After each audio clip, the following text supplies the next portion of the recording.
Hello everyone, happy March, happy Sunday. This is going to be another Sketchin Sundays episode in my Sketchin Sundays series. So I have my little pencil pack here with my erasers, my little smudging stick. I'm going to get set up and then we're going to get started. I'll probably be quiet while I sketch. But yeah, my name is Brittany. Welcome to the channel. Welcome back. Welcome if you're new. And I think these will help lift up the cover because I don't want to put stress on the spine of my book. So today we're going to be doing day 63 in Flora Dial's flower book. And today's flower is red pink. I did a little bit of research to try to figure out, what that is, because this book is from like a while ago and I wasn't sure what that was referring to, which flower that was referring to. So didn't have much luck there. So I'm just gonna draw like a flower that has red and pink featured in its petals, and the closest thing that I can think of offhand is like an azalea or a rhododendron. But that flower represents pure love, and when I think about the other prose that's in this book and like the language of flowers and how this book was used back in the day, and the language that was used in that time, I'm thinking that it was probably in reference to a rose, but we're gonna go with a rhododendron and an azalea. So I think I'm gonna write the prose first, and I think I'm gonna do it along the spine here. This way I know exactly how much room I'll have for my flower. Because I think I want to make this one a little bit larger.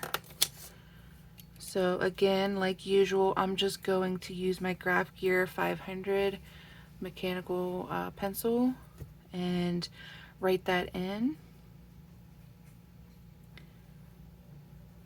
And please forgive any background noise, any traffic. I am doing laundry at the moment. The husband is home today and I just made us some stew, so you might hear him in the background. You might hear Snoopy. He is sleeping under my chair as usual. My little puppy.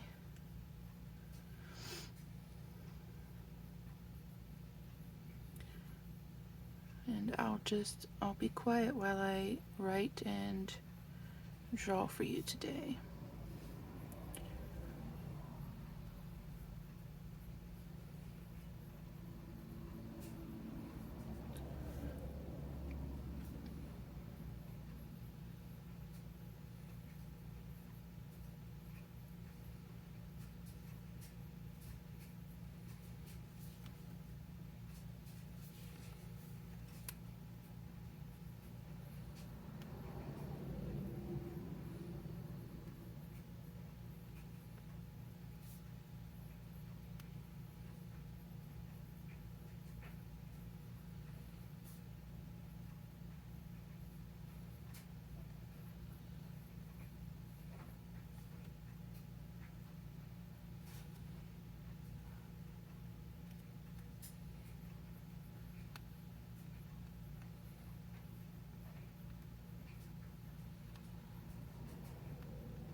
Made a little error there.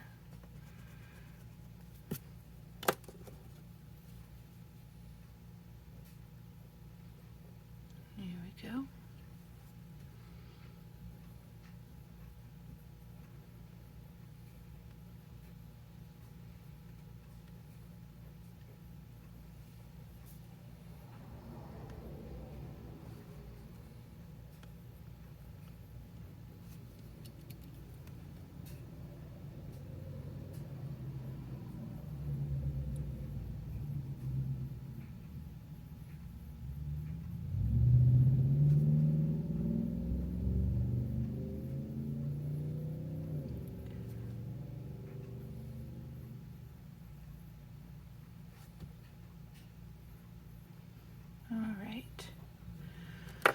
Now that I have that prose written, I'll know exactly how much space I have to draw this red pink flower, which is still a decent amount.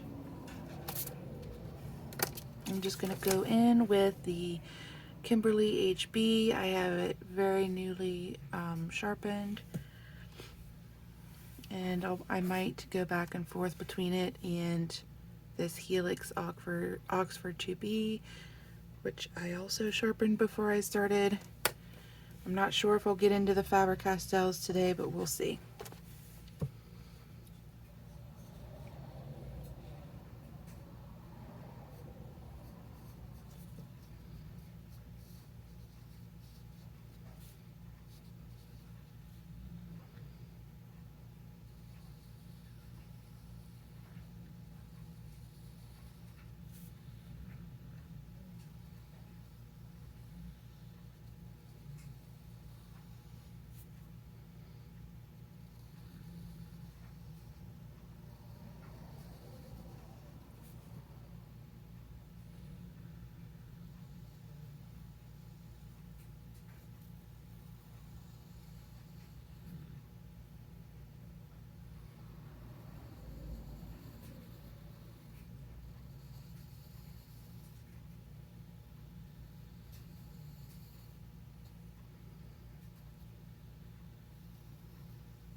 going to do one more large flower over here.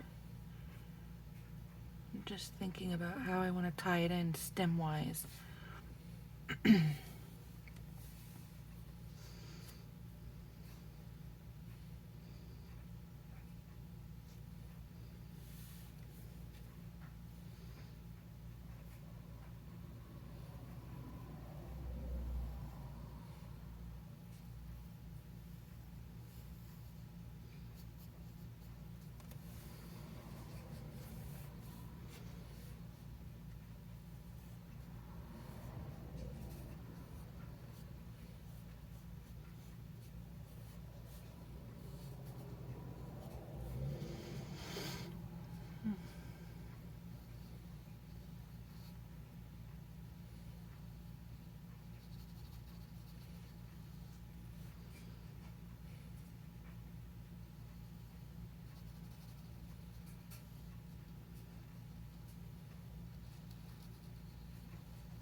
I think I want to take it a little bit wider than that.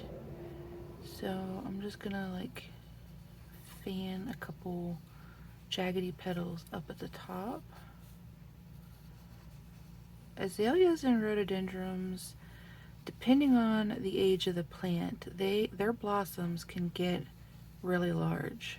I have a couple here at the house, and usually they're grouped in like a ball or a cluster of petals. So I'm trying to draw that on this one little branch, but it's just not really working out that way. See if I can clean it up a little bit here.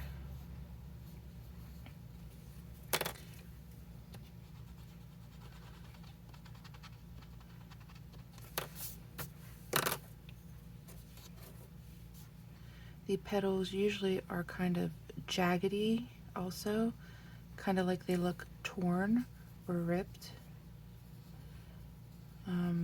The only smooth part is kind of towards the base of the bud. So I'm just going around each of the petals and just making them look a little bit more jaggedy.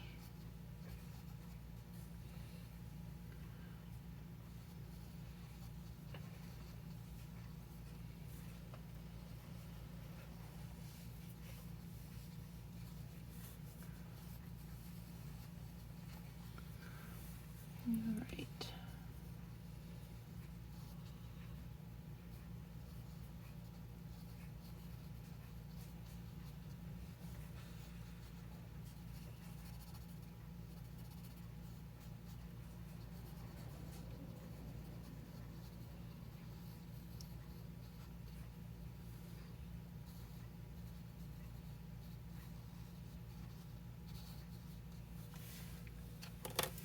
I think I'll do some shading, which could help. These little spots that I'm doing on the center of the flower, they're not characteristic of all rhododendrons or azaleas, but I think that because this is supposed to be red and pink, that I wanted to have some darker spots in the flower. So that's what those will represent. They'll represent the darker reddish colors of the pink flowers.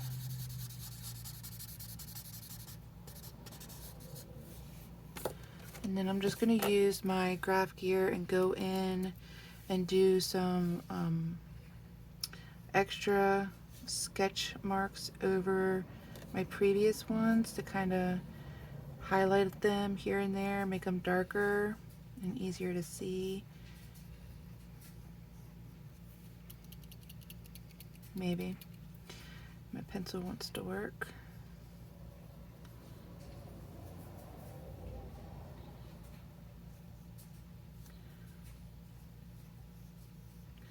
The leaves are usually more round also on those flowers.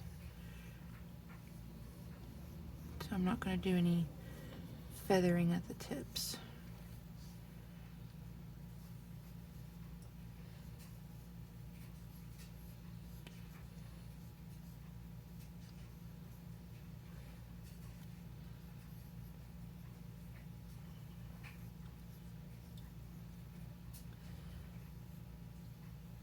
Also, when you go over your lines like this, it can sometimes give like the feel of movement. So this could be like a flower that, you know, is kind of moving with the wind or a breeze.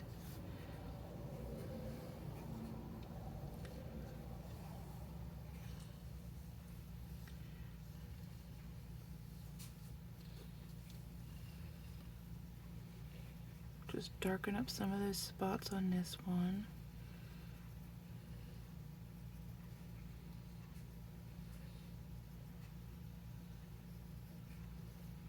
Just very messily and quickly go around the petals again. Kind of darken up some of our highlight lines.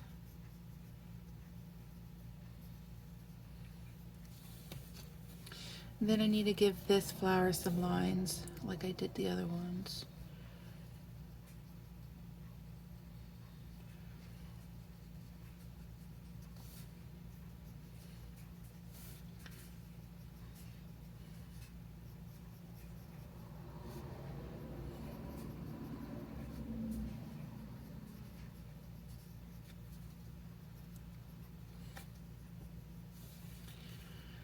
Oh, I didn't smudge that stem either, coming up from that group of leaves, so we're going to do that real quick. Just do some lines for a little bit of a shadow coming out from under the petals.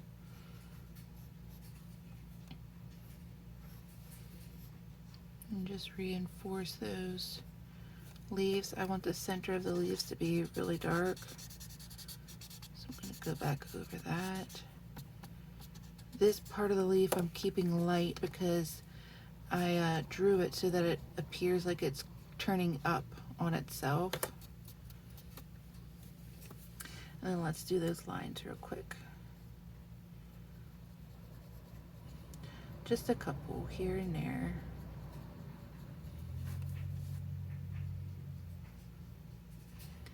The longer lines that I'm putting in are to give the impression of a crease in the petal, and then the shorter ones are to give it a little bit of a shadow.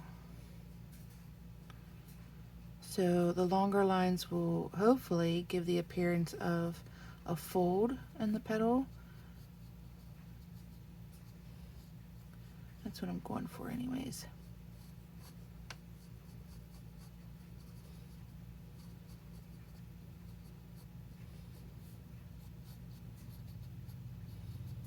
If anything else, they'll give the appearance of the petal kind of being wrinkled.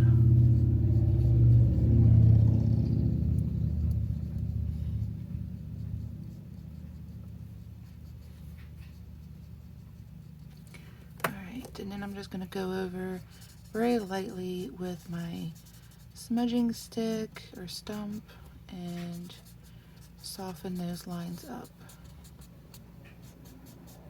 And darken all of our stems.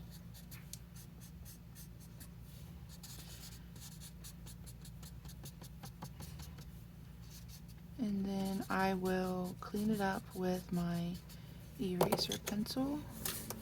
Like in these areas where I went slightly out, or areas where I want it to be a little bit lighter,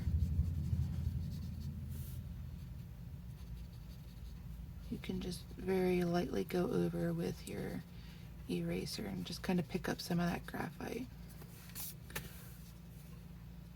This part here, I wanted it to be darker because that's like a little nub in the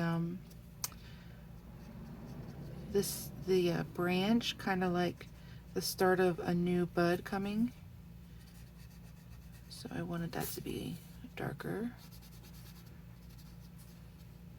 And then too, when you go in to clean up with your eraser, whenever you put your eraser down in areas where you've previously smudged, it will give like a natural highlight, because you're not taking away all of the smudges, but you're lightening up the smudge work a little bit.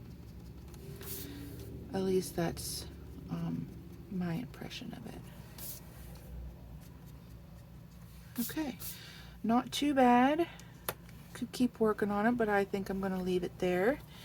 So that is our little red pink azalea rhododendron, my spin on it, and that stands for pure love. And then the prose that goes with it today reads, "That noble flame which my breast keeps alive shall still survive when my soul's fled, nor shall my love die when my body's dead. That shall wait with me to the lower shade and never fade. My very ashes in their urn shall like a hallowed lamp forever burn." And that's by Caro. But that's what I have for you today. I hope that you enjoyed this video. Please like, share, subscribe, and turn on your notifications so that you'll be alerted the next time another one of these videos comes out. And I hope you have a very good rest of your weekend, and I will see you in the next one. Bye guys!